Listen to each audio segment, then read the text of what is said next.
quorum being present. A quorum being present, this meeting of the SSA number 61, the Hyde Park Commission, is called to order. Pursuant to the applicable law, my determination that attendance by remote means is necessary because an in-person meeting is not practical nor prudent due to the declared public health disaster caused by COVID-19. This meeting is being conducted via video conference. The meeting is being recorded and it will be posted to the SSA website shortly. Good morning, everybody. Morning. Can I just do a quick roll call? Anthony Beach, are you hiding in here somewhere? No, Anthony? Angie? We got Shaka Mitchell? No Shaka. Okay. Charles Newsom? No Charles. James Nurse? Charles is here. Charles is here. Yeah, Oh, you're quiet. Okay, I don't see you there. Where? Yeah, Charles is here. I'm sorry. Excellent. James Nurse? yeah, I'm here. Excellent. Mary? I'm here. Great. George? I'm here. Nancy? Okay. Let's do this. So, has everyone received the minutes from Rod earlier in the week? Yes. Are there any corrections to the minutes? No. I actually, for once, have a serious question about the minutes. Minor, but I just want to make sure I understood it correctly. In the paragraph on contracts, SSA contracts, on page 2, the last sentence says a motion to accept the contract extension for Clarence Davids was placed on the floor and was moved and properly seconded. Due to limited information and a variety of questions, the motion was tabled. I think my memory, I may be wrong on this, so correct me. My memory is that it was the Clarence Davids contract for the Lake Park work that was moved, and then we decided to table it because we didn't have enough information. But that would be separate from the Clarence Davids contract for the hanging baskets that I think we had approved going ahead and doing the expenses for the hanging baskets, that we were simply doing more research or submitting the additional RFPs for the Lake Park issue. If that's correct, we need to fix the sentence so it's clear that the Clarence Davids contract for the hanging baskets was approved along with the clean slate and pro clean. Diane, you're strongly nodding along. So that's Yeah, your I believe recollection. that was true. We Okay. did it last month when we presented the contracts and the budget differential from the years past. Then it was approved, but the median is what we have tabled. Rod, that sounds right. Move forward with the other contracts. You're muted. That's correct. That is correct. Okay. So we have signed contracts, just so I get this right. So the Clarence David baskets, Advanced Pro Clean, and Clean Slate all approved. You move that forward, and we're waiting on the Lake Park medium from Clarence Davids. We are waiting on a RFP to be sent out to gather more information from more vendors, and that will include Clarence Davids. Medium only. Correct. Correct. All right. If there's no objections, the minutes will be accepted as corrected. Thank you, everyone. Questions and comments from our guests? None for me, thank you. Okay, This is Roger. I'd like to reserve, if possible, till the end. sure. Thanks. Raj, we go into the Finance Committee. Isaac, you're Morning, good morning, good with us? morning. Good morning. Good morning.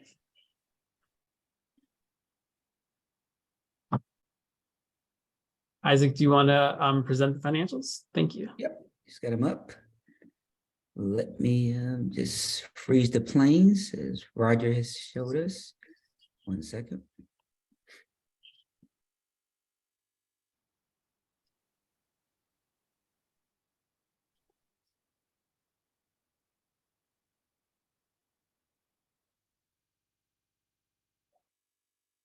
Alrighty, so total cash in the bank is at 99,422 compared to 173,599. Receivables at 221,963 compared to 294,496. So total assets at 321,385 compared to 468,75 in 2022. Any questions on the assets? Coming down to the liabilities, accounts payables at 8,254 compared to 12,316. Deferred revenues at 272,688 due to SECC is at 5,728. So total liabilities at 286,670 compared to 288,839. Net assets temporarily restricted at 67,768 compared to 65,375. Net surplus is a negative $33,054, and that's because we have not received 2023 tax revenues compared to 113,861. And Rod had explained to us that there's a delay on receiving payments in 2023. So total net assets at 34,714 compared to 179,236. Total liabilities and net assets at 321,385 compared to 468,075. So that's their total liabilities and net assets. Any questions before we move over to budget versus actual?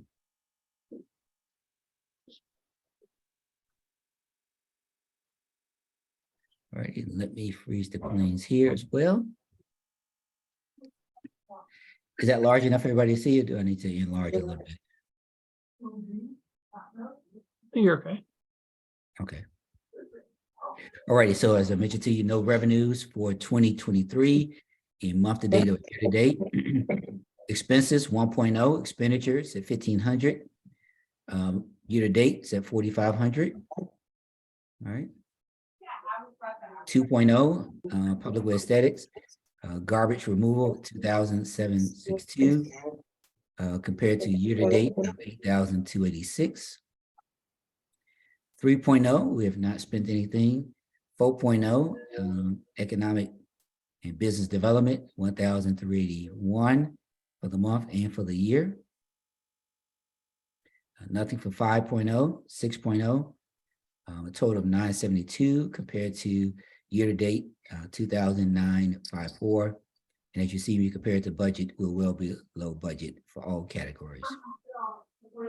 For personnel, with 5,311 for the month. For the year, 15,933, and we're right on budget. So total expenses was 11,926 for the month, which gives us a shortfall because there's no revenues. For the year to date, it's at 33,054, which gives us a net shortfall for the year as well.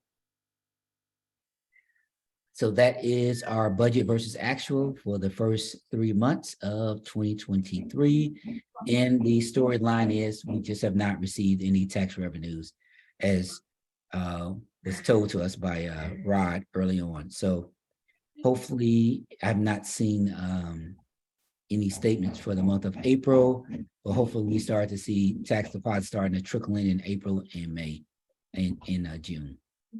We discussed this at the finance committee meeting. There was deposits in April. Okay. Okay, so that's the good news. The tax deposits have started to come in April. Right, and we'll report on those for the April financials, but as you're presenting in March, they wouldn't show up until a later month, so. But as Diane said, we are getting those. Let me ask everyone, if you're not speaking, to mute because we're hearing some background noise.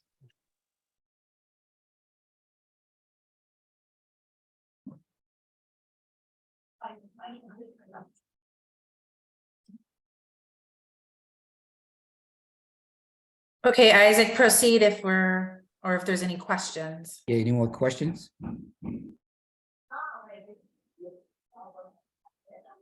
Thank you. George, can you walk us through the updated tracker? Let me unmute, pop up my screen. So here's the March edition of the budget tracker.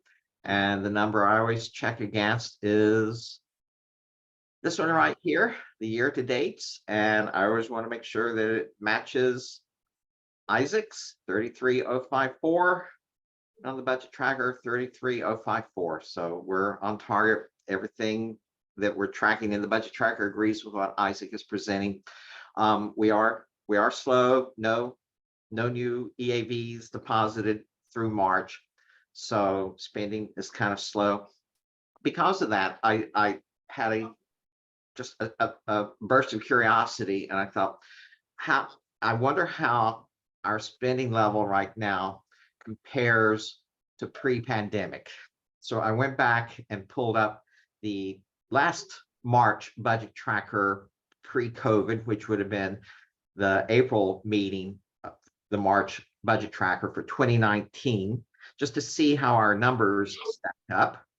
And here it is for that time period that I was just talking about.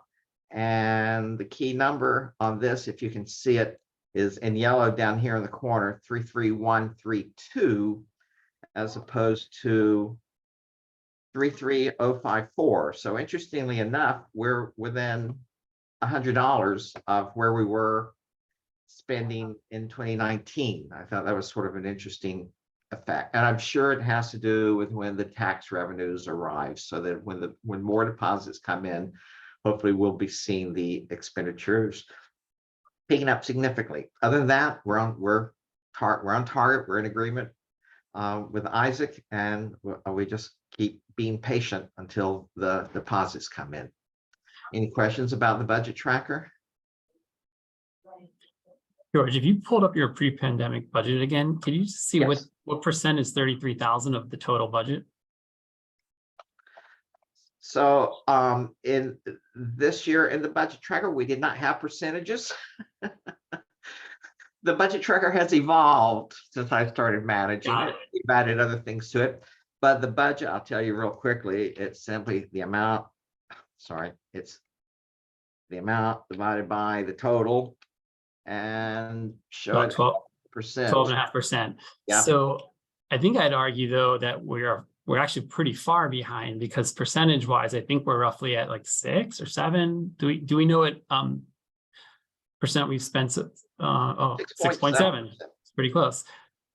So yes, we've spent the same amount, but our revenue is so much greater that Yeah, I think we're underfunded. Yeah, We're but within that 490 is TIF dollars, I believe, in that 490. That's exactly right. It's carryover from last year. It's the carryover from last year and the TIF rebate 167 that we're anticipating. But until it's all deposited, it can't be spent. So Correct. We can't spend what we don't collect. So George, if you do that 33,000 by the 296, what number you get? sorry, let me switch back. 12.5. No, on the current year Oh, the budget. 296. Sorry, gotcha. So if we do that amount divided by the 296, So 11. show it as a percent, 11%. So right, but we have to spend all the money that's been rolled over for the last few years. So is 296 really the right denominator? Yes, that is our base budget. This number is our levy total. Right, it's our base budget, but we also have to spend the carryover, for instance. Yeah, no, that's exactly right. I mean, our total budget for the year is almost 500,000. Right. Our EAV is 296. Right. So, let me ask you this question. What is the plans for the TIF dollars that the 160? Do we have plans for that already? The TIF dollars, the 167? this. So yes, we have plans for all of this. The issue is how soon can we get it spent? I'm not sure that the TIF dollars have actually been rebated to us yet. I think the 164 that we're at the moment is simply our carryover from the prior 2 years and our late collection fees that have been coming in from 2022.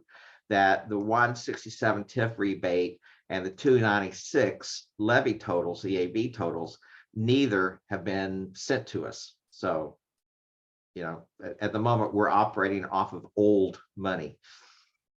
Yes, sir. Yes, sir. Yep. Old money that bills had been paid and now we're like catching back up. So we're on track in terms of spending in comparison. And we do have a plan for expenses. It's all about timing and timelining it. So we will be presenting that to the next finance committee. Excellent. Any other questions about George or Isaac's report? All right, the financial reports are accepted as circulated. Thank you. Appreciate your time, Isaac. No problem. Thank you. Programming committee, Rod? Yeah, I just wanted to speak very briefly to some of the items we discussed in terms of the contracts. Since we've gotten approval, those contracts have been signed. That would be Clean Slate, that would be Clarence Davids, and that would be APC, that's the sidewalk cleaning company. Those contracts together total about $95,000. And we're getting started upon those. The sidewalk power washing should begin within the next week or two. We were thinking about having it done this week, but as you see, the weather really hasn't permitted. So I've been speaking with our vendor on that, and he wants to get started on that as soon as possible. So I just wanted to give everyone kind of a progress report of where we are with those 3 items. Any questions about programming? One question, please. Have we started paying Tesca Associates for the reconstitution? Yes, they sent us one bill last month, so we did begin paying them. Now that we've kind of like gone through earnest with the reconstitution, I'm sure other bills will be coming soon. So we'll see those fairly soon. Other questions? Greg? No, it sounds like a nice segue into our next point, next subject of reconstitution. Yeah. And as George mentioned, those bills will be coming in soon. We met earlier this month on the 13th, and we were able to approve a map going forward. The new map will be roughly the same as the old map. It will exclude properties on the Lake Park side east of 53rd Street. So that's everything from the viaduct on Lake Park, or actually it includes the viaduct, but any of the properties on the north side of the street, that's 5252 building, all the way down to Hyde Park Boulevard. And that was at the request of MAC that those properties not be a part of the SSA. So we were able to approve that. Also coming forward is that we're having community meetings. The process requires us to have 2 community meetings, and we have the dates for those. The first one will be May 9th at 12 o'clock on Zoom. And then the very next week, May 16th, we will have an in-person meeting at Nichols Park at 5:30 p.m. Both meetings are going to contain the same information, but we just have to do 2 public meetings. We encourage everyone, the committee, the Reconstitution Committee, and definitely everyone on this call, the public in general, to come out to hear more about the newly proposed SSA for downtown Hyde Park. The signature forms for those properties to reconstitute the SSA, Tesca has done some of the printing for that. So for some of the property owners that have multiple properties, those forms, I will be distributing those starting this week. The process requires us to have 20% of the property owners within the formed SSA. At this point, we're starting somewhere around 38%. So the SSA is going to be reconstituted, but we're not going to stop at 38%. 100's always the goal, but we'll get us as much as we can in that time frame. Those that first set of numbers, it starts at 10%. That's due June 10th, and we'll have that more than twice of what's required of the 20% by June 10th. But I have up until August 1st, I believe, to get the other remaining numbers. So we're in a good shape in terms of reconstitution. Look like we're going forward. The renewal period is for 10 years. So I'm excited about that, and I'm excited about all of the things. Looking forward to working with everybody for another 10 years going forward to make this an even better SSA. Any questions on the reconstitution and the SSA process? Okay, all smiles, which is really good. I want to thank all of you all who have been part of the Reconstitution Committee for the work that you all have done.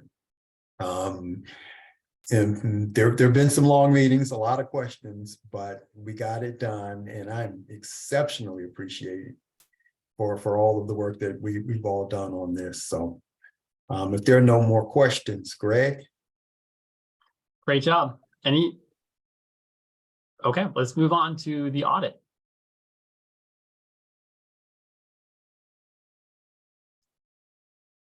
Rod, you're gonna Yeah, I'm sorry.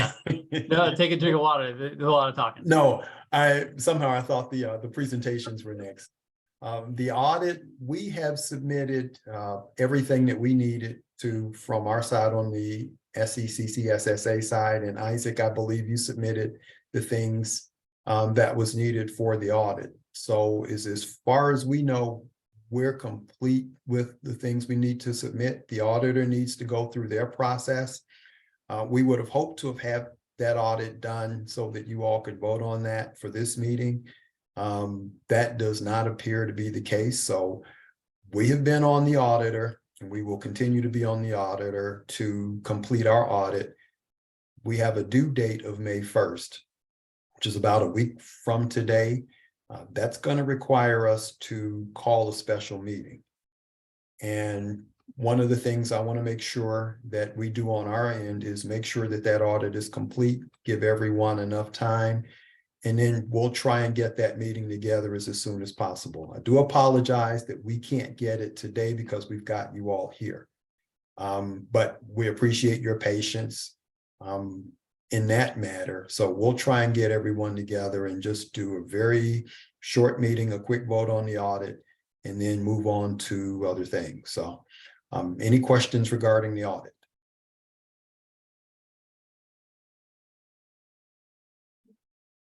Okay. Greg? Well, it looks like we've got a couple of community group presentations. So let's start with Jonathan Swain. Jonathan, can you hear us? I can. Good morning, everybody. Morning. Greg, where should you like me to begin? So I think you sent the SSC a letter and request for the Hyde Park Festival. So maybe just start from that letter and what you're looking for.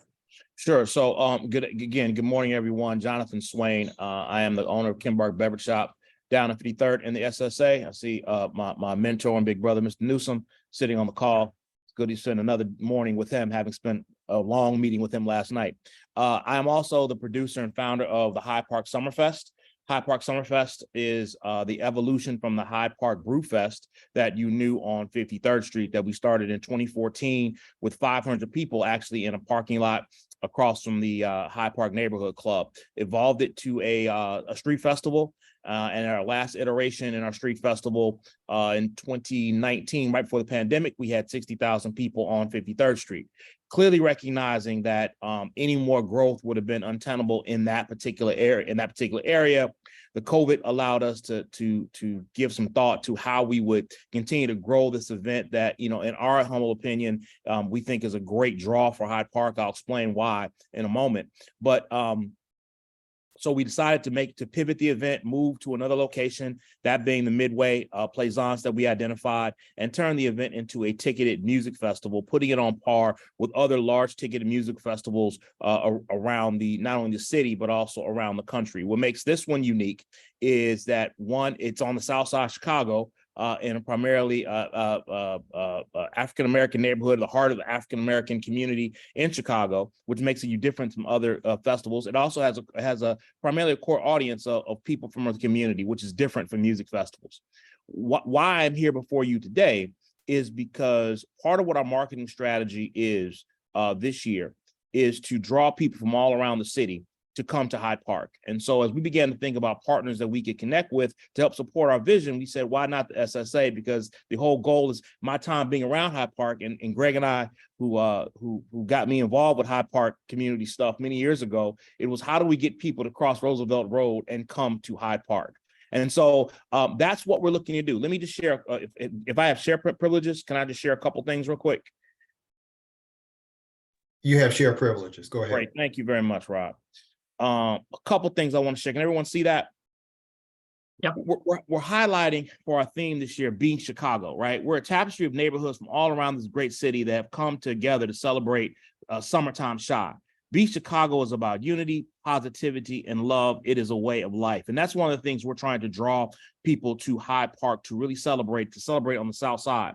Why it's important for us, why I think it's the Hyde Park Brewfest, now Summerfest, is important to Hyde Park, because we get positive mentions in our media all over the place, mentioning Hyde Park in a positive way. Typically when Hyde Park is mentioned, if there's not a groundbreaking or something of that nature, or now that we have Virtue, we get mentioned around the globe with Eric Williams, but oftentimes because of crime. This is an opportunity for us to repurpose our message, change our message, and change our narrative. Very quickly, I mean, these are some examples of graphics that we are sharing out and that people will be sharing out of trying to connect people to Hyde Park. So not only Detroit and Indianapolis that are other cities, but also other neighborhoods or people coming to Hyde Park. This is validated through our data from last year. Last year, we had people from 1,100 unique zip codes come to Hyde Park, which I think is pretty significant. Second thing we had was last year, I think we had 12 to 15 states that people bought tickets from to come to Hyde Park. And so this is in line with what I think the collective mission here is, of bringing people to Hyde Park and celebrating all that Hyde Park is. Very, very quickly, just talking about our audience is primarily female. The average age is about 36, average income is 75, people coming from all over. And I'll tell you that our work here has been pretty effective. Last year, we we were pretty much about 80% African-American when it came to attendees. Currently, our tickets sales right now have us at 51% African-American and 38% Caucasian, and the balance Latino and Asian. So our marketing has been exposing different people outside the community to Hyde Park in a pretty significant way. In short, the three proposals that we presented to the SSA to consider, which are, and let me just talk about the benefit, because one of the key things I know that the big question is, how does this benefit the footprint of the SSA? Because everything has to be tied to the footprint of the SSA. We offered a plan that we thought we could work with in creating trolleys and transportation, connecting people from the festival to the SSA footprints, and talking with some folks, we thought that budget for that might be out of where your budgets are. And so what we're focusing really is on social engagement, on connecting people to downtown Hyde Park through our social and our out of home and our marketing promotions. And so the 3 partnership package that we're looking at, one is an investment of $25,000, another one's $15,000, and another one is $10,000. We're effectively, without going into grand detail here, we co-brand on social. You get assets that you can use in terms of B-roll that you can use for highlighting Hyde Park. You get sponsorship recognition, and we, as a part of our social campaign, when we start talking about the neighborhood, we'll be talking about that in the context of downtown Hyde Park and highlighting all the great things that are in downtown Hyde Park. Let me just show you one last thing before I open for go for questions. This is a piece that we just got launched, and they'll be going on buses, trains, and stuff like this. So you get a sense of the kind of investment that we're making. Hopefully everyone can see that. This is, I forget what they call it, but it's on the Green Line at Morgan and the Green Line and right off Fulton Market. And so what we're doing is we're spending money putting out there Hyde Park and tell people, come to Hyde Park. Green Line to Hyde Park, red line to Hyde Park, brown line to Hyde Park, blue line to Hyde Park. We're connecting people through our investment to the neighborhood of Hyde Park to come to the Summerfest, but also the neighborhood. So in short, that's what we're looking to do. We're humbly asking for your support to help us do that so that we can work together to make, to tell everybody the story that we already know, which is the South Side is the best side of town. And then Hyde Park is the best neighborhood on the South Side. So.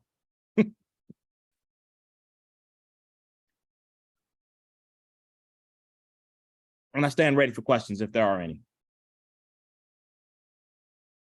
There are. We always have questions. We're a talkative group. I know.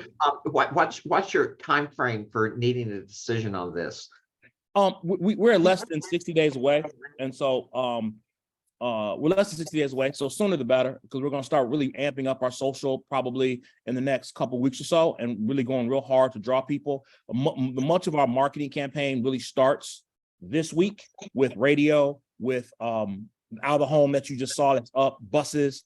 I think we decided not to go with bus shelters, but we're going to be doing a lot of email blasts and stuff like that around. So, we're probably in getting to that sweet spot now.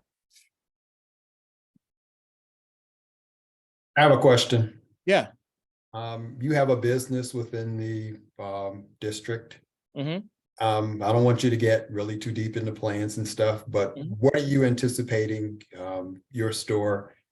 What are you anticipating the bump you're going to receive from this on those 2 days? So the bump, okay, so I'll compare it to what we've done when it was on 53rd Street, where the Silver Room was on 53rd Street and we were on 53rd Street. The bump that we got was minimal. And when we did last year compared to previous years, partly because people could bring open alcohol, or people did bring in open alcohol, not that they did bring open alcohol down the street. And so we got benefit from the bars that are on the street and then benefit from the store down the street as well. Where we see benefit now is people go visiting before the event and after the event. So what we recognize is people will go to Hyde Park, they'll grab food, they'll grab some drinks at a restaurant, and then they'll walk up to the event or to the festival. And then when they leave early, because we do have some folks that don't want to stay to the very end, they'll come back to 53rd Street for food, for drink, things of that nature. So I think the better way to look at it is to see what impact the restaurants had versus what me as an independent liquor business had. Though, I mean, we did have some bump, people doing some pre-gaming, but that's not what we encourage at all. Right, I understand. I'm going to follow up on that. One of the things we have to be able to do is tell these businesses how to prepare. I mean, you saw that with Brewfest or Silver Room or whatever.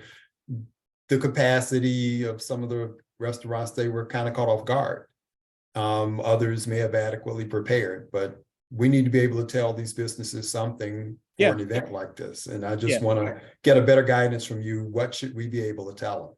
And I think, and Wallace Good is on our team, having finished his campaign, he's helping us out with community relations as he's done in the past, and we're working with the chamber as well. So we should be able to come up with some good ideas based on anecdotal information about how people should prepare. But of course, business owners have to make the choice to prepare as well.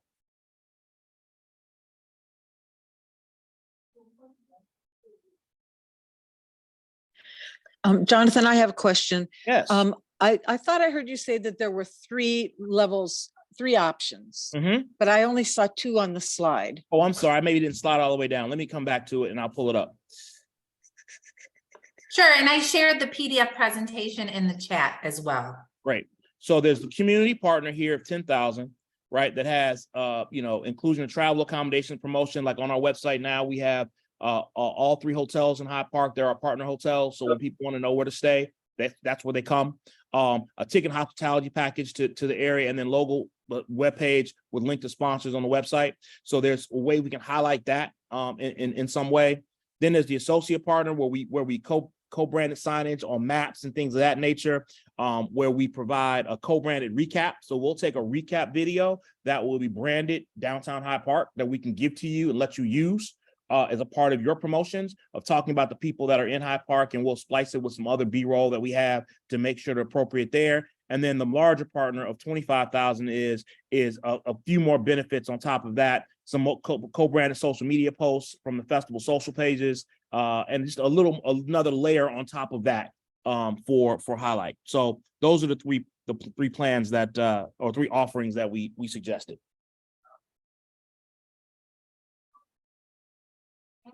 And like I said, it should be in the chat. I think Diane said they're in the chat. So. Jonathan? Yeah. James, go ahead. I'm sorry. Just wanted to ask a quick question. I'm sure you said this, sir. I missed it. So Sure. You said in the past it's 60,000, and you were worried about how it was going to fit. So where's the festival going to be exactly? It's on the Midway Plaisance. We take Okay. up, for the most part, a significant portion from east of Ellis, about the skating rink, basically. Because we shrunk our footprint from last year, east of the skating rink, all the way to Dorchester. And so that gives significant square footage to allow us to accommodate. Last year, we had roughly 25,000 people, because with the Ticket and Music Fest, when it's free, everybody comes. When you got to pay, it drops off a little bit. So we expect that to spike back up this year to be anywhere between 35 and 40,000 over the course of 2 days, in an area that is well able to handle that. We want to be thoughtful about, safety and health, and give people time to spread out, because I mean, candidly, I look back some of the pictures from the Brewfest and how crowded the street was, and with the post-COVID lens, and I get like, I catch the heebie-jeebies from just looking at it. Like, stuff is spreading in that petri dish. So that's why we spread it out. Okay. Thank you. Yep. Jonathan, did you mention how the stats on how many non-Hyde Parkers attended in the past? So I did not mention stats on that specifically. What I can tell you is we had 1,100 different zip codes that brought people from around the city and around the country. So if you figure Hyde Park contains 2 zip codes, generally 37 and 15, that's 10,098 or 1,098 zip codes that are non-Hyde Park zip codes that people attended. We had people from the south suburbs that were significant. We had people that traveled from Texas, people that had traveled from Georgia, a lot of folks from Northwest Indiana. So a lot of what happened is a lot of the African American population that was in the city of Chicago that relocated for a lot of reasons. A lot of those folks are come back for this event, and so we've noticed that a lot. So I would say the majority of people that attend are non-Hyde Parkers before they're Hyde Parkers, actually. So they're drawing people to Hyde Park in this case. Yeah, I guess if there's 60,000 plus, majority have to be non-Hyde Parkers. Exactly, right. Exactly. So can I ask Jonathan? Yes, sure. The bottom line, hi, Jonathan. The bottom line, it says ticket and hospitality package to include guest lounge and GA. What is GA? So GA is general admission. So that's for tickets you have for people that want to come to however you want to use those for, raffles or whatever. We're using tickets as incentives for different groups to figure out, especially nonprofit groups, to figure out how they want to use them. If you want to distribute them among the SSA members or however you want to do that. Guest lounge tickets are a special lounge that we created for guests of the producers, where people come and they have there'll be food, there'll be complimentary drinks, some seating area, and they'll get access to VIP viewing. So that's just kind of like folks that come as guests of ours, if you will. Admittedly, I stole the concept from C3 and Lollapalooza, and their events, they have this guest lounge. I thought it was cool, so I said, let's incorporate it. And that's what that is. Thank you. Yep. Greg, can I ask a question? Please. Mike McGarry. Hey, Jonathan, how are you? Good, man. How you doing? Looking good. Thanks, You know, this is not your first rodeo in doing these sorts of things. You know, you've done this before and they've always come out well. Some of the questions that's been asked in the past is garbage cleanup afterwards. And I think in today's world, we also need to talk about security. Could you just kind of take a second and comment about those? Sure. So in previous years, because there was a street festival and there was no fence and no control how people left, garbage went everywhere. Okay. Because this is a ticket and music festival with the fence around it and we control how people leave, if there is any garbage, it's tied to the direction people are leaving. And what we found last year was there wasn't a spread of garbage the way there was before. It just tracked the way people left. What we are doing, and we've done this in previous years, is we're promoting a phone number that neighbors can call, that if there's garbage in front of their houses, they call the number. We send a team over there to go pick it up, as long as garbage created by the festival, you know, not people putting their bags out and having us, you know, come dumping in our dumpsters. But that's one of the things that we've seen from this event. Security, listen, we're in line with that. One of the reasons as we pondered why we wanted to make this change, candidly, because we couldn't control who was coming in. Look, we thank God in heaven that nothing ever happened at our event or the Silver Rooms event. But Eric and I have both talked about how we don't know who's coming and we don't have any way to check who's coming and how they're coming and all that stuff. So the idea of moving it to this way actually is designed to increase safety. Second thing that allows us to do is allow us to do, you know, metal detectors for people that are coming in, because it is a large event, to make sure people are not coming in with weapons or things of that nature. But most importantly, this year we hired a nationally known security consultant named NPB Corporation, a guy named Pete Beadle.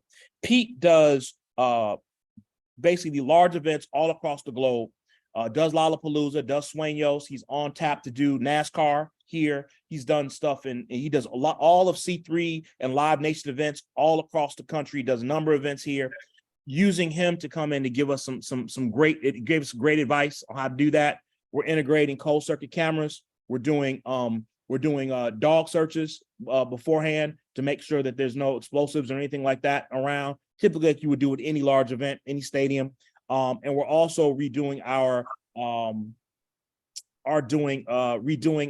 layout to make sure that we're able to keep people safe. So, you know, our average age group is older. We don't foresee any issues, but we wanted to be thoughtful about how we build to make sure that we're prepared for those type of things. And Pete's helping us do that and taking that to a new level for us. I saw a question come up in the chat. Yeah, I'll go ahead and ask that question. How many downtown Hyde Park businesses actually directly benefited from prior Summerfest Brewfest that took place on the Midway? So there was only one that took place on the Midway. So we're only looking at one. Thanks for the question, Jane. We're only looking at one example. I know there was some benefit. I can't necessarily speak to the benefit. The way I think about this is the tangible benefit of what we're doing is we're connecting and raising positive ID of Hyde Park, in particular downtown Hyde Park, throughout the city. And there is an ancillary benefit that comes from that. There will be direct benefit. I'm just going to be candid. I can't measure that for you today. It's something that, should we get this partnership, we're going to work to measure that, doing a pre-survey and post-survey with businesses along the SSA to determine what that looked like. But the benefit of this is really a marketing and lifting up of the name of Hyde Park, which benefits the SSA directly. That's my thought about that particular question. I can tell you before, though, when we had it on 53rd Street, it was crazy. And aside from that, let me say the Hyatt is benefiting. I definitely know the Sophie's directly benefiting from both of those. So those are two businesses within SSA that are directly benefiting from our investment. If I could follow up on that with you, Jonathan. If based on just what you just said about all of this, because I think Mike had just mentioned that this is not your first rodeo. Is it possible that in some kind of way you can assist, or without the studies you've done, how do we prepare the merchants to be ready for the benefit like this and to making this partnership with the SSA? We just need the merchants sometimes blind to the fact that they are not ready. and there's no help there to assist them to get ready. So I think there's a twofold thing here, right? There's being ready for the business that shows, and there's being ready to bring business to you. Okay, so let's deal with them in two parts. Being ready for business that shows, we can definitely and I'll get to that question, James. We can definitely work with Wallace to work with business owners. We've done that in the past, since work at the chamber, to letting people know, here's what you can kind of expect. Okay, they're always looking, saying, well, how do we know if we're going to get them? Well, that involves, how can we draw business? So one of the things that I think Diane and I talked about was working with some business owners, connecting them to this promotion, so that when they go to our website and they visit our website, that we will have information about, hey, if you got a coupon for Chant, here it is. You got a coupon for Raging Cajun, here it is. To draw people there, and to tangibly draw folks to the neighborhood. We definitely can do that. Look, I've been a business owner in Hyde Park for a long, long time. I understand sometimes how the nature of running small business sometimes means you're working in your business and not on your business. And so that becomes challenging for folks. We can definitely help them, for those that are looking for that, work with them in terms of coupons and things of that nature, to help draw people to 53rd Street in our activities page and the like. So that's something we can definitely do with that. Thank you.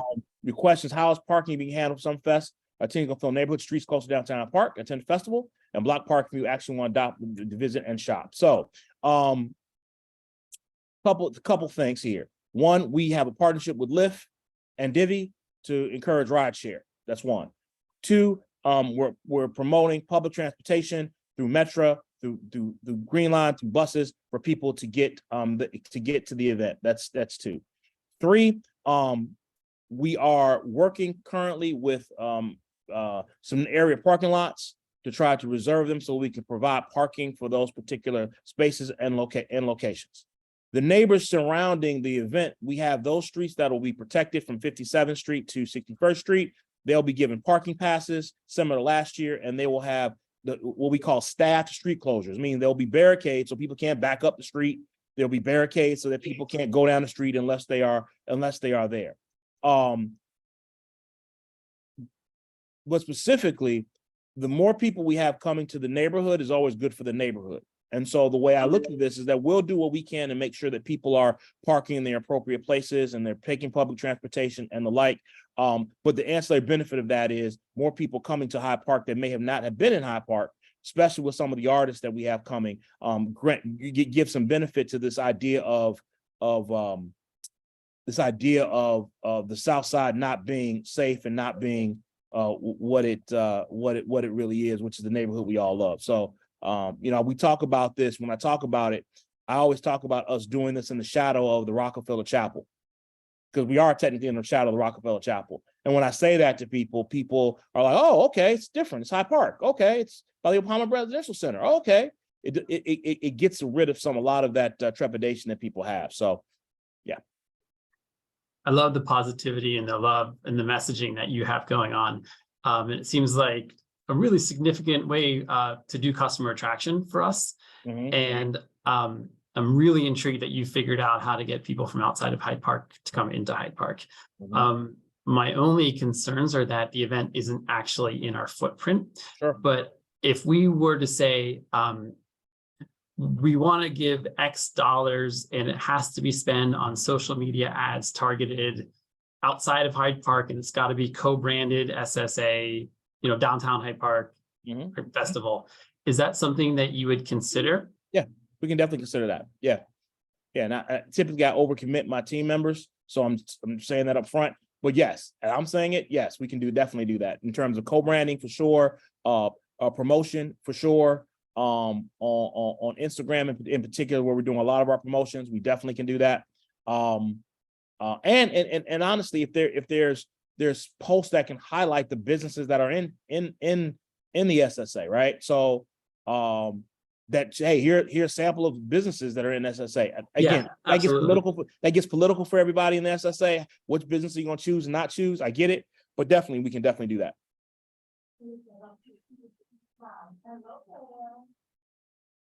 Yep. Any other comments from the group? There's one last question Jane asked. He said, is this West Loop, High Park, all that signage going up, even if SSA does not? It is. It is. The level we're able to do it with your support allows us to amplify it more and directly connect it in some ways to the neighborhood. So the way I look at this, Jane, is this.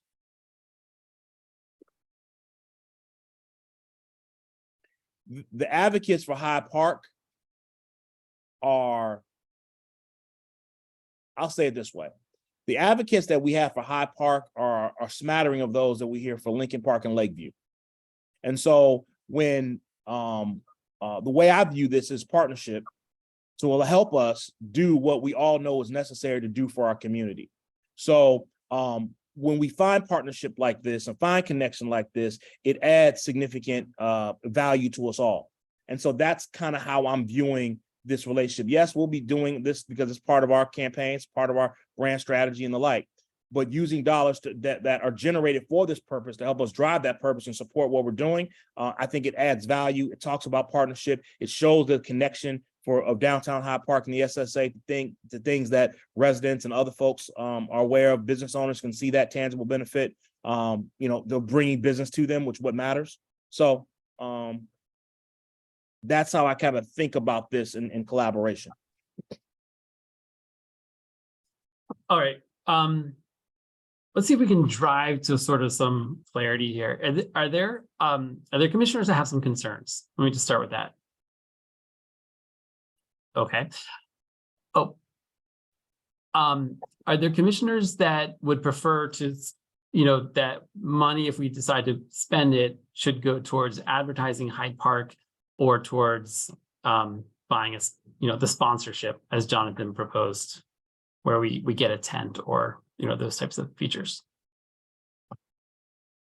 I liked your idea, of the co-branding and ways that it can specifically target our footprint. What's the options for us to refer this to our finance committee? Maybe a special meeting of the finance committee to see how the budget would fit into our overall spending plan. I know Diane and Rod have been working on a year-long spending proposal, how to allocate our funds. And if we put it before them with a handful of the commissioners to look at it, perhaps we can decide what level would be appropriate and what a good result for us would be from that. So you're thinking of something like a motion that would authorize the finance committee to make a decision up to X dollars. Right. Or it could be the program committee as well, although somehow I think it fits better into the finance committee because of the overall budget where we are. I think it is finance committee, mostly because this is special events and we have $25,000 and that's separate than the program committee budget. So I think you're right that finance committee. Any other comments maybe before we ask for Joyce, please? Yeah, I was just starting to type it in chat, but I will just mention it. Jonathan, one thing you have not mentioned is the traffic patterns. When the Summerfest happened last time on the Midway, we didn't have the situation with the backup of traffic due to the Obama library being built. Mm-hmm. As we all know, us especially East Hyde Parkers, but the traffic around here now, starting at about 2 o'clock in the afternoon every single day, is out of control. Mm-hmm. Lake Park backed up to 47th from 53rd, from 55th. Hyde Park Boulevard the same, Cornell the same.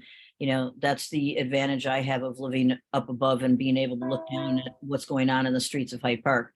But the traffic is horrific. What is going to be addressed to help to alleviate that over the days of the fests? Sure. So a couple things. We're going to be in conversation with OEMC, CDOT, who's in conversation with the Obama Center to make sure we understand kind of exactly what's going to be going on around that time. We understood that was a challenge, so that's why we kept orienting the lion's share of our entrances for everybody coming in from Cottage Grove, which draws people from the west there.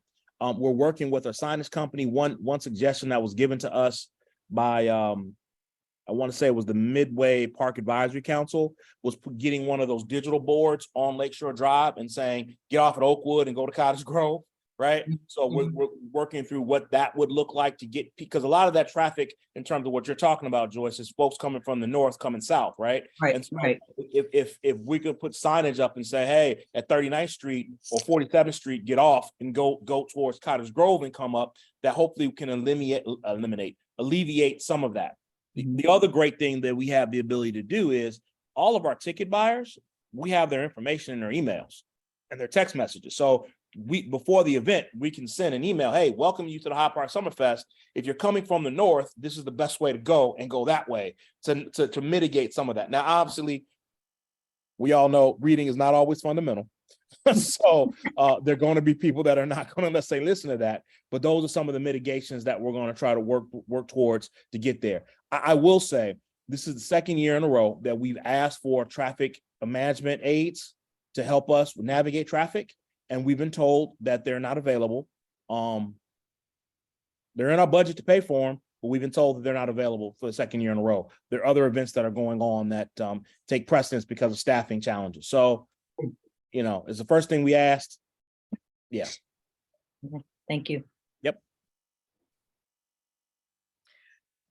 I have a question. Please, Mary. I go have a ahead. question too, yeah.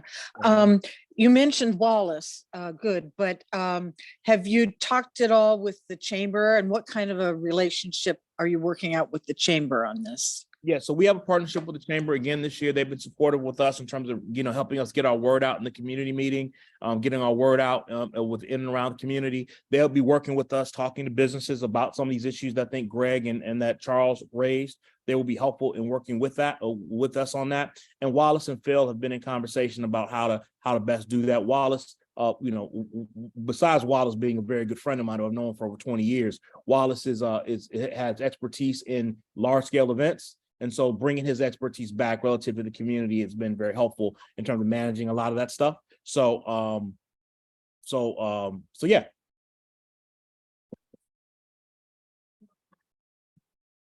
Okay. I'm just sort of thinking that maybe we should make a motion to authorize the finance committee to review the event budget and spend up to $7,500 on the festival, if it makes sense. Are there any other ideas on the table before we actually get to a motion? Well, Greg, why do you want to give the finance committee an upper limit? Well, I think practically speaking, we already have an event program, and I think our event budget is like $25,000, and some of it's already spoken for. So I'm not. That's where I came up with the number. Is why? What is your limit? I wasn't thinking so much in terms of us putting a limit on them, but letting them decide, since they have the details of the budget in front of them. The finance committee or The I finance agree. committee. Oh, yes, I agree. We should authorize the finance committee to make the decision, I think, right? Yeah, that's what I was thinking too. I think it's good corporate governance just to kind of put a limit on it, just so the commissioners know there is a control in place, but that's a personal opinion. Okay. Wendy has a question. Wendy? Hi, Jonathan, is it possible to share with us the site plan for the festival? Sure. You mean for the purpose of this group? 'Cause I know you've seen it already, right? The university's been waiting for a revised site plan. I don't think you've sent it yet. Sarah said she still hasn't received it, so. Oh, Wallace sent that over. At least it wasn't Nope. my email, so we'll get that shared back. Yeah, I'm happy to do that. It hasn't Okay. changed significantly from the last thing you've seen. Give me a moment to find it. Thank you. All right. I think there are a handful of details that I think we're going to want to flesh out and more conversation. Can I ask for a motion to take this to the finance committee with the budget? So moved. And do you give a Second. budget? Okay, and do we have a budget in mind before? I'm sorry, just to clarify the motion. I think our operating purpose, we use what Jonathan presented, which is he has his levels of partnership, that's where the discussion begins, and then we adjust however we deem we're able to.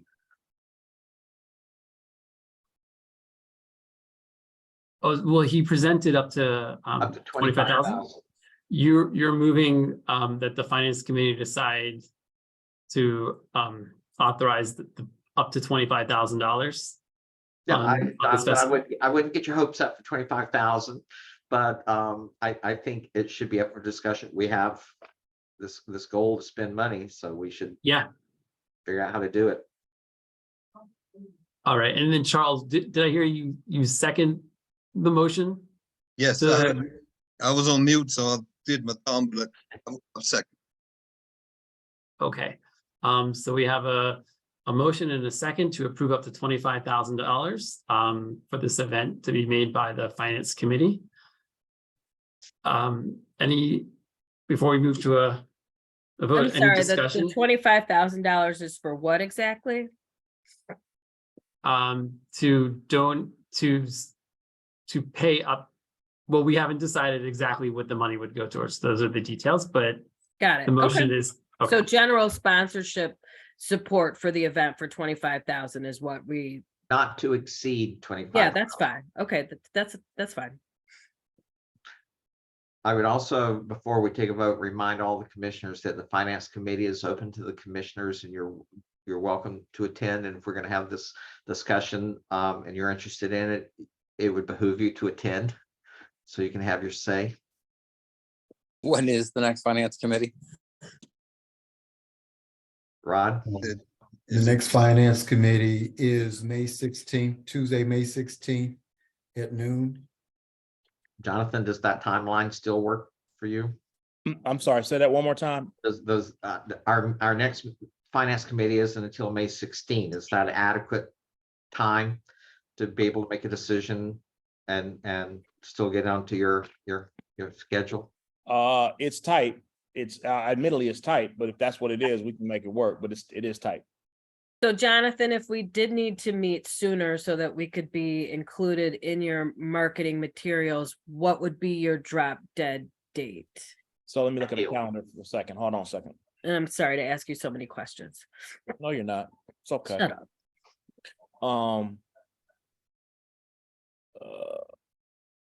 So then we're about, so so I guess, because we're going to be in the throes of the month before.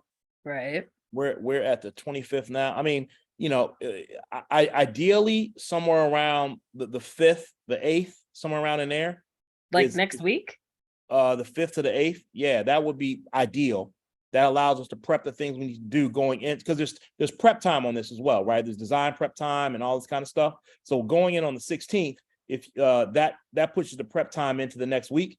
Look, the 16th can work. It's just less time for the purpose of benefit, especially going to Memorial Day and stuff like that, where there will be some benefit to we think, to the Hyde Park and during the Memorial Day traffic as well.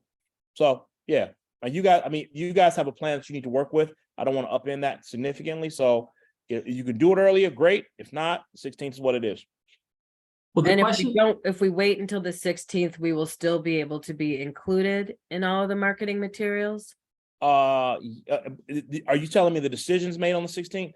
That's when the meeting is on the 16th. So if you need to know in order for the SSA logo to be included in the sponsorship materials, if we need to let you know sooner than the 16th, then I'm going to propose that we meet sooner. Because the goal, if we're going to sponsor it, then of course we want our logo, we want all of the benefits of being a sponsor. Right. So if we need to meet earlier, then that's what I'm going to propose we do. Yeah. So I'm asking a different question. Oh, sorry. Once the finance committee says, okay, is that it, or does it have to come back to the full body to be approved? if we approve the motion, that would be it. Okay. But I think we should do both of these things. I think the motion right now is to move this to the finance committee that we're going to vote on. And then there's no reason why the finance committee can't set a date to meet soon. Exactly. Okay. Okay, so let's take a vote on the question to adopt the motion to approve the finance committee to authorize up to $25,000 on this event. All those in favor, please give a thumbs up on your things.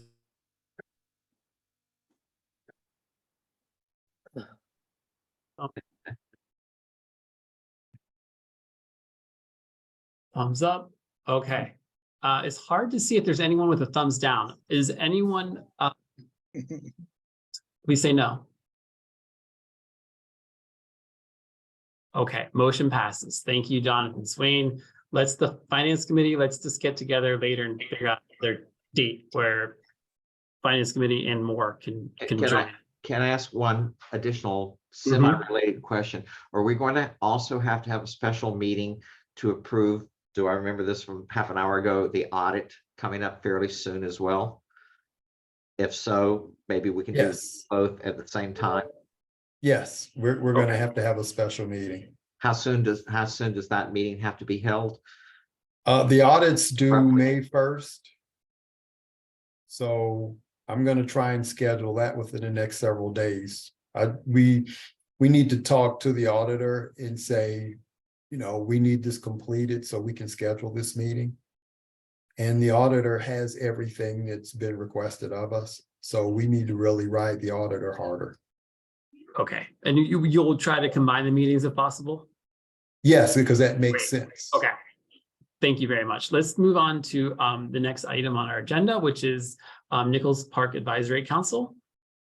Thank you. I'll take my leave, Bubby. Thank you all very, very Thanks, much. Jonathan. Thanks, Jonathan. Bye-bye. Greetings, SSA Commissioners. I'm Dave White, one of the organizers. Hello, Dave. For this year's 4th and 53rd, we're in our 31st running of this. And I just want to walk you through, last year, the SSA was one of our founders sponsors, which is a special level that they shared with Xfinity. And I would like to talk to you again about sponsorship and lay out the reasons why I think it's important for the SSA to increase its sponsorship this year. So can we share my screen? You have permission to share. So Oh, if you've got beautiful. your presentation, yeah. All right.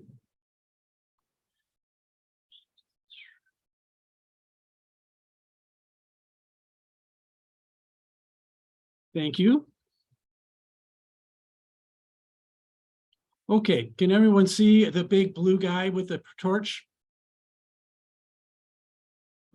Yes, we can Okay, see it. Yes. So the 4th and 53rd Festival and Parade and Concert Series is a family of events that take place in Hyde Park over the summer, starting on the 4th of July. It's the largest 4th of July parade in Chicago. We're in a 30+ year tradition. After the parade, there's a festival in Nichols Park, and it features lots of family entertainment. At these two events, we have over 5,000 attendees, and this doesn't account for the people who are watching from the streets. So the actual number of eyeballs, quote unquote, is higher. Throughout the July and August, every Sunday, we have a Sunday concert series from 4 to 6 p.m. Every Sunday. And in autumn, we have a Halloween celebration called Pumpkins in the Park. These last two events add another several thousand participants, bringing to our total number of contacts to 7,000. And all of this happens in the heart of the SSA's footprint here in the 53rd Street corridor. We bring the 53rd Street area and Hyde Park in general vitality and visibility. Everything we do is done by volunteers. And so all our work is made by the generous support of our organizations, businesses, and of course, our volunteers. So I wanted to discuss that we are under a certain amount of stress as a parade. And that's because of events that have taken place last year in Highland Park, but 2 years ago in Kenosha, is that right? Kenosha, with the Christmas Day parade, have put public parades under pressure. And this is requiring us to up our game as far as our security preparations go. And so what we've done this year, for the first time ever, is we are building in security into our event. And I don't know if you can see this, that I've moved down to the next page where I can show our security costs. Yeah, Dave, we see a chart. Perfect. All right. Okay. Anyhow, we in 2019, before I was involved, our security budget was $275. In 2021, after the 2022, our first year running the parade after the pandemic, it went up to $1,500 as we added type 3 barricades around the entire perimeter of the parade. This year, we are building in a security system that's involves a security consultant to identify where our assets for security are and where our needs are. And so this is going to add another $2,500 to our budget. And this is going now from $275 in 2019 to over $4,000 in 2023. And this increase in cost is actually our main driver for all the events. Our budget in 2019 was $27,000. In 2022, it was $29,000. And this year, we suspect we're going to be up at $34,000.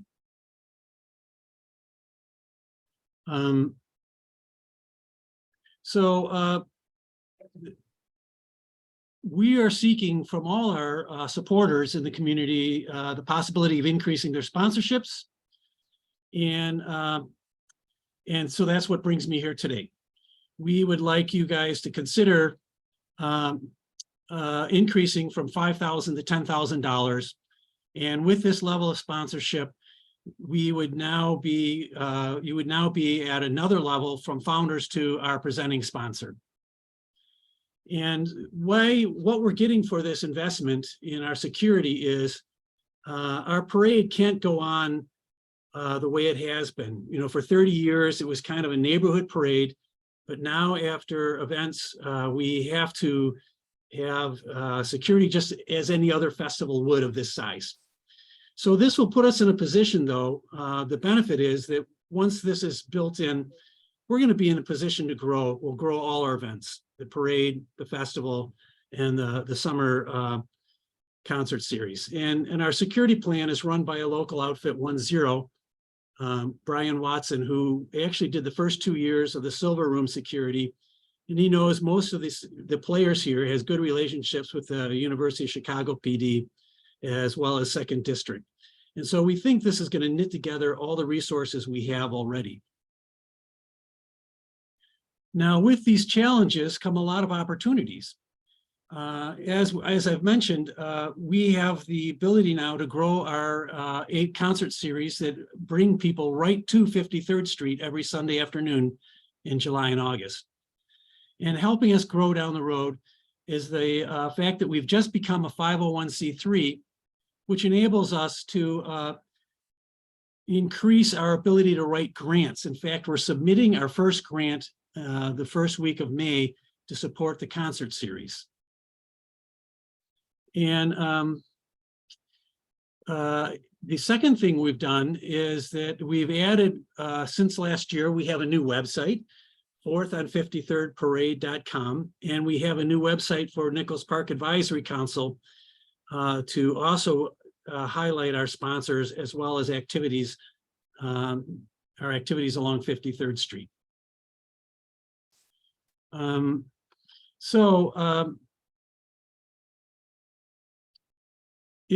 These are the main points of what I wanted to present today. But to say that the growth of this event is coming back from a period of 2 years hiatus from the pandemic.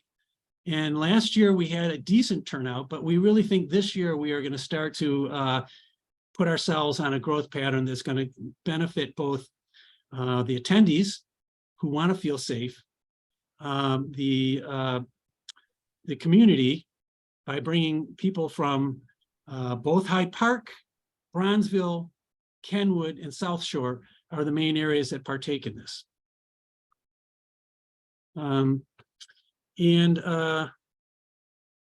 Last thing I wanted to say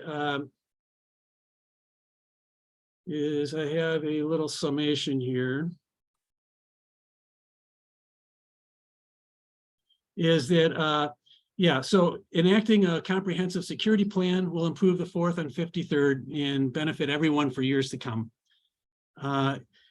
It'll allow everyone who partakes in our event to have the knowledge that they are being protected. And I think this aspect alone will keep people coming back and allow us to grow. Our sponsorship in Hyde Park has been fantastic, but we intend to grow our support base through grants and national sponsors. One thing I wanted to say is that in 2019, national chains represented $1,250. This year, they're at $5,000. So we think this is an area that will benefit the 4th and 53rd. And we think the success and growth of the 4th and 53rd is everybody's success and growth, not just along 53rd Street, but in Hyde Park. Thank you for your time. I guess I can take any questions you have on that. Thanks, Dave. Certainly, the parade's a cherished institution in Hyde Park. You had mentioned that there was already a $5,000 commitment from the SSA last year. Correct. Last year, okay. Yes, you came in at, there were, we have different. Sure, I just want to make sure that, okay, we weren't stating that was already baked into this year. Okay. And also that your security costs are going up 2,500 for the event, but you're asking us for another 5,000 from over last year, right? Right. So we're paying, so the total security costs are $4,250 for the type 3 barricades. And we're hiring a security consultant. Not mentioned is the potential that we may have to also hire a medic. We're still discussing that with the city's OEMC department. So we're getting the full treatment this year. We're no longer a neighborhood festival. We're on the same par as so many other events that take place in Chicago. Okay, and are you looking for a commitment on this meeting, or is there a future date when we need to let you know by? So July 4th, that's when we really, the money starts flying out the door in a very serious way. And so the sooner you guys can commit, that would be fantastic. And once we have a presenting sponsor, we can also start advertising that and using that to build on our sponsorship support. Understood. Great, let's go to questions from the commissioners. Everyone knows the drill. George. I always have to come up with a question. Dave, if imagine for a moment, this is just imaginary, if we gave the parade and the concert series 10,000, could you be more specific about how it would be spent? What would it actually support? Right. So we're the 5,000 last year basically went to support the parade and the festival and aspects of the concert series. The bulk of the spending occurs with the parade and festival. This year, because we're adding this security component, we're seeking additional funds for that. Now, it might not be so expensive in future years when we figure out what exactly we need, but we're going into something where it's basically hasn't been done for us before. So we're incurring extra expenses this year coming up with a plan for securing the parade route and things that I hadn't thought of, like soft targets versus hard targets, and on it goes. We also think that this is a golden opportunity for us to fully integrate commitments from local police forces. And this is something that Brian Watson, our consultant, has really stressed, is that these are resources that are out there for us. We just have to do a better job of securing them for our parade. And it may be that our costs will stabilize down the road. But we are under a microscope because of recent events at parades.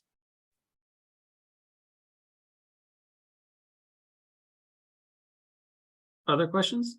James? Yeah, can I ask a quick question? Please. Do you expect with the security new plans for it that it'll change the route in any way, or do you anticipate the same traditional route? So we're sticking on the same traditional route. It's just that things that will change are we're putting type 3 barricades on every access point to the route. Whereas before we did it on major intersections. So we're trying to actually close the route earlier and probably open the route only after the parade crosses Lake Park on 53rd, so that the back end of Hyde Park can be reopened. Usually what we did is we took them down as soon as we passed that juncture and let traffic come back in. And so they think that's a bad idea.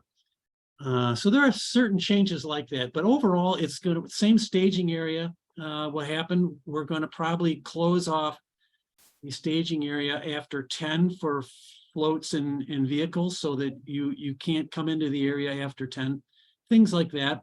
We're trying to register everyone so that we can blast emergency instructions. In the past, you just showed up. Now we have a little QR code that you scan in, we capture your phone number. And it's things sort of along those lines. Brian is a CPD officer, and the resources he would add to this would be off-duty officers doing working that day. So it's really is a hybrid security solution we have, and I think it's great because Hyde Park has so many unique aspects to these events that we need someone who's used to working in this community.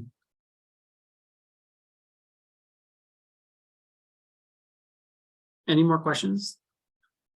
Well, just go ahead, Mike? go ahead, Mike. I don't know how to raise my hand in Zoom like like James does, but you know, it saddens me to make this sort of comment, but this is the world we're in. And I think the commissioners also need to look at it from the standpoint of this extra security that Dave is asking us to basically pay for is money well spent. I haven't seen any studies about what happened to the business district after Highland Park and after Kenosha. But my guess is that business went down. My guess is business probably went down pretty significantly. And with the fact that the parade covers what, about 95% of the district between 55th and then up 53rd Street all the way to Nichols Park. I think we need to look at, the commissioners need to look at from the standpoint of you're covering a risk. And by providing this extra money, you're allowing Dave to get this extra security so that nothing can happen. And I also say you can only be criticized if you don't give him this money.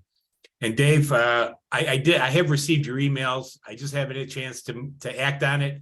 But after this meeting, I'll get the process started so you have our support as well too. Oh, great. It's fantastic. Thanks. Yes, David, I was about to say similar to what Mike was saying. What you're doing is you have compound donors, I mean, that you're talking to. So it really helps spread the word, just not to the SSA, but the other donors that's going to contribute to the 4th and 53rd.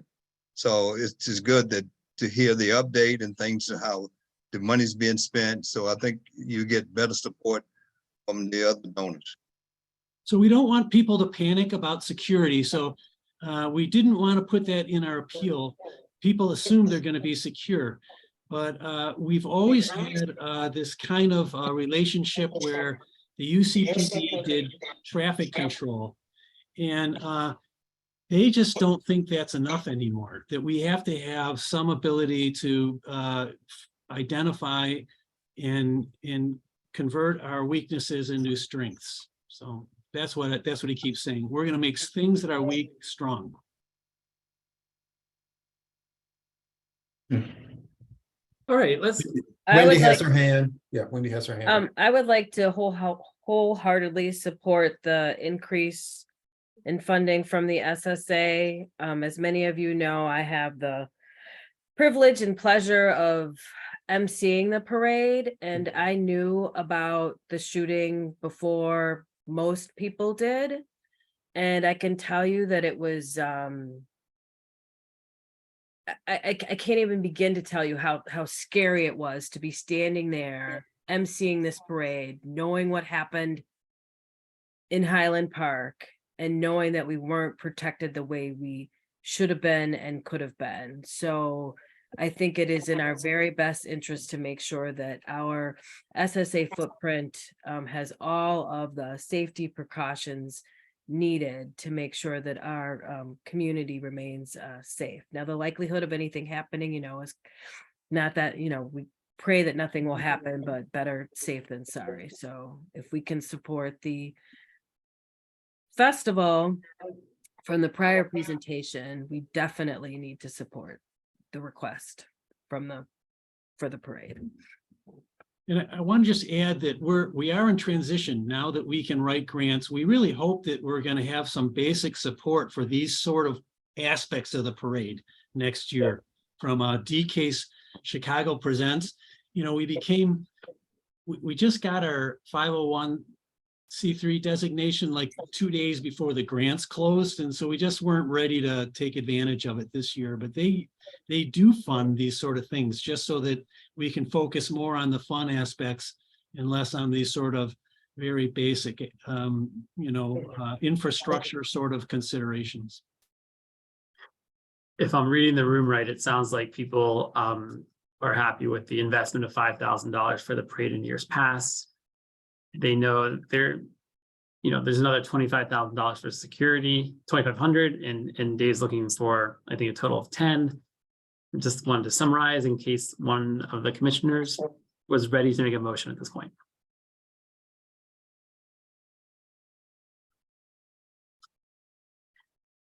Does anyone want? I'm waiting to for somebody else to. If no one else does, I'll move that we allocate 10,000. I just did a quick look at the budget tracker, and we already have 8,000 set aside for security and safety in that. This I can't think of a better way to spend it than this. So I move that we allocate the 10,000 to 4th on 53rd and the Nichols Park concert series. I second that motion. Thank you. It's moved and it's second to approve $10,000 to the committee. Let's have a debate. Any comments about this motion, concerns? Okay, the question on the adoption of the motion to approve approve $10,000 for this concert series and parade. All in favor, please say aye and give a thumbs up. All opposed, please say no or thumbs down. Okay, I didn't see any no votes. All right, the motion passes. Thank you guys very much. And thank you. All right, I am sorry we let this thing run really late. I'm going to skip the chairman update so you guys can get back to your day, but I promised, I believe, earlier in this call, we said we would get back to, who was it that had a question? Sorry, somebody asked to reserve their time for the end of this meeting. Who? Okay, that was Roger. Is it Roger? Okay. Roger, if you're, I muted you because I heard feedback. So if you can. Roger, it's your moment. And we may have lost him. No, he's here. I'll just ask him to unmute. Okay. All right. One very quick one before everyone leaves. The city of Chicago is having an SSA forum on our next commissioners meeting. So we may have to move that meeting. It's at the same time on the same date. So I'll send more information about that. Great. Before we adjourn, would any of the commissioners like to make a comment or ask a question? I like to ask a question. And we've did a lot of meetings of the mind of Hyde Park and what's going on in Hyde Park. Was there invitation out to all of them? I knew pro tem aldermen to be to join us in some kind of way?